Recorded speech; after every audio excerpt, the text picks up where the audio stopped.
Por causa das questões políticas e guerra de Israel e tudo mais, a mídia está sendo mais dominada por esses assuntos. É sobre o Supremo, mas às vezes algumas coisas que saem não são... Há mais ou menos um mês e pouco atrás, teve uma tragédia terrível no Paraná. Uma fábrica, acho que era de tinta, se eu não me engano, uma fábrica explodiu e matou vários funcionários. E essa notícia não ganhou tanto destaque porque as outras estão na frente.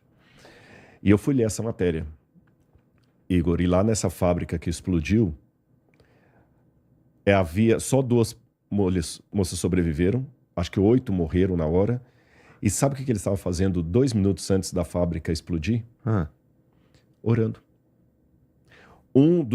As meninas que sobreviveram e um rapaz que foi demitido um dia antes e que por isso não estava lá na hora, contou da rotina daquele grupo. Eles todos os dias, antes de começar o turno deles, eles rezavam. Salvo engano, tinha até um pastor entre eles, que apesar de ser pastor, trabalhava também ali, porque ele tinha uma filha que tinha problemas, não sei se era autismo, não lembro mais detalhes. Ele tinha que ganhar o pão para sustentar os seus filhos. E ele fazia uma meditação de 5 minutos da Bíblia, fazia uma oração e eles terminavam com a oração do Pai Nosso. Eu imagino que por terem católicos e evangélicos ali, o Pai Nosso é a oração mais universal que tem. Todo mundo faz. O espírita faz, o católico faz. Eles fizeram a oração do Pai Nosso, foram trabalhar e falaram, bom trabalho para todos, como sempre faziam. Onde é que estava Deus? Você deve estar perguntando aí, onde é que estava Deus? Eu, como teólogo, tenho que encarar essas perguntas. Eu não posso varrer por baixo do tapete. A oração do Pai Nosso diz, não nos deixeis cair em tentação, mas livrai-nos do mal. Amém. 2 minutos depois, Deus não livrou do mal. Onde é que está Deus? Como é que eu posso falar de Deus e de teologia numa situação dessa? Juridicamente falando, aproveitando sua presença, se eu vejo alguém praticando um crime contra outrem e em podendo intervir, eu não faço nada, eu sou cúmplice daquele crime. Inclusive passivo de implicação judicial. Você sabe disso? Porque eu podia fazer uma coisa e não fiz. Deus podia ou não podia ter impedido aquela explosão? Deus pode fazer essa mesa voar, se ele quiser. Exatamente. Então Deus é cúmplice. Que ele podia e não fez? Como é que a gente lida com essas situações? Onde é que está Deus? Eu penso que, tu não discute com Deus. Não discute, mas vamos pensar com a cabeça de alguém que não está tão espiritualizado como você. Cara, Qual a diferença de orar se eles oraram e aconteceu isso? Eu nesses casos aí, cara, eu acho que eu sou mais resignado mesmo. Eu acho que alguma coisa... O que eu penso? Eu acho que... Vamos lá. Tô aqui orando, tamo aqui eu e você, eu tô aqui aceitando Jesus. Nesse momento, por exemplo, entra um cara que me dá um tiro. Cara, eu acho que não é nem que Deus não tem nada a ver com isso, mas é que, pelo menos, eu aceitei Jesus na hora certa, a tempo, tá ligado? Ou os caras que estavam orando lá, pelo menos eles oraram. Aquilo ali não é que... eu não acredito que é algum tipo de maldade. Eu acredito que as coisas meio que são assim, sabe? A sua resposta, novamente, está correta, mas ela está dentro do ambiente controlado. Fala isso pro filho desse pai que não voltou. Eu entendo. Eu sei que é difícil de segurar a onda e tal, mas sabe qual que é a explicação que eu tenho? E com base na experiência do Paulo que eu quero terminar falando isso aqui, porque eu levantei a lebre, agora eu tenho que fechar. Vai.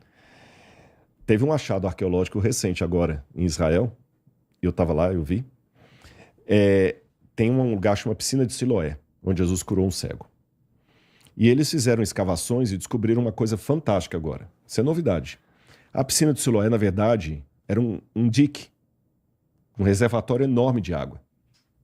Não era uma piscina como pensavam. Estão achando agora que a Piscina de Siloé pode ser mais acima e não onde a gente pensava que era. Entendi. Se você fosse comigo para Israel ano passado, eu ia te mostrar uma Piscina de Siloé que agora eu acho que não é lá, que pode ser um pouco para cima. Estamos investigando ainda. Pode ser que chegamos a uma conclusão de algum tempo. Mas o que sabe é, o que pensava ser a piscina de Siloé era um grande tanque de armazenamento de água, que a água vinha pelo vale e eles aproveitavam água de chuva e guardavam água para a população. Só que eles acharam junto com essa piscina 2 torres, e uma torre estava inteira, a outra tinha sido quebrada e foi reedificada. Então ela caiu e ela foi refeita. Aham. Só isso. Quando você vai no Evangelho de Lucas, capítulo 10, acho que é o capítulo 10, Jesus fala da torre de Siloé que caiu. Então a gente está vendo agora uma torre que tinha caído e foi reerguida na época de Jesus, e Jesus pode ter sido falando dessa torre que caiu. E Jesus fala o seguinte: vocês pensam que são mais inocentes do que os 18 que morreram soterrados pela torre de Siloé que caiu sobre eles? Cuidado, vocês não são mais inocentes que eles. Peguem a situação dele, e eles também não caíram porque estavam em pecado. Peguem a situação deles para lembrar que isso pode acontecer com qualquer de vocês a qualquer momento. Para estar vivo, para morrer, basta estar vivo. Jesus não falou, estou complementando. Uhum. Então, da torre de Siloé, da fala de Jesus, eu pego o acidente que aconteceu lá. O acidente do Paraná tem que nos lembrar, e essa aqui é outra coisa que foge do ambiente controlado, que às vezes eu posso orar e morrer. Eu posso seguir a reforma de saúde e ter um problema sério de saúde. Aí sim, na prática, não apenas na teoria, num credo, eu vou colocar em prática aquilo que você falou, aceitar a soberania de Deus. Tá, Rodrigo, tudo bem, mas eu trabalho com lógica, alguém está perguntando aí. Você mesmo falou, eles oraram, livra-nos do mal. Deus não livrou do mal. A Bíblia fala que Deus vai te livrar do mal, mas não fala quando.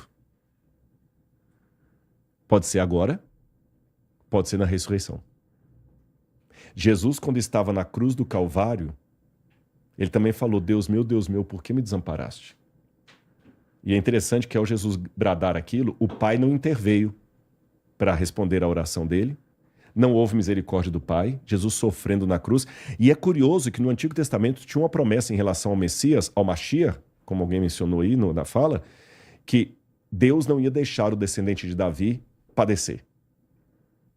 Mas ele deixou Jesus padecer. E até tem muitos judeus que falam que Jesus não poderia ser o Messias, porque a promessa do Antigo Testamento é que Deus não deixaria o Messias na morte, não ia deixar acontecer isso ao Messias. Só que Deus cumpriu a promessa para Jesus de livrá-lo da morte. Como se deixou ele morrer na cruz do Calvário? E quem disse que o Evangelho termina na sexta-feira da paixão? O domingo da ressurreição está chegando. E quando Jesus ressuscitou em glória e majestade, o Pai livrou Jesus da morte por toda a eternidade. Aquelas pessoas que morreram, orando livra-nos do mal, quando elas ressuscitarem, Deus vai falar assim, filhos, conforme vocês pediram, está aqui minha resposta. Vou livrar vocês do mal para todo sempre. Amém. Entendeu? Uhum. Então devemos compreender que estamos num hiato de intervalo entre a nossa realidade e a eternidade. E aqui tudo é provisório. Eu costumo dizer, Igor, que todos os milagres de Deus são provisórios. Jesus não ressuscitou Lázaro. Ele adiou a morte de Lázaro, porque Lázaro morreu de outra coisa depois. Então tudo que Deus faz nesse mundo é apenas a amostra do poder dele e é tudo provisório. O que será definitivo é o que virá depois da eternidade.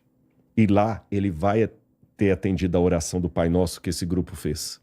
Ele vai atender a oração da mãe do Paulo, que entregou o coração a Jesus, e ela não terá mais morte, nem pranto, nem dor, nem nada, Apocalipse capítulo 21.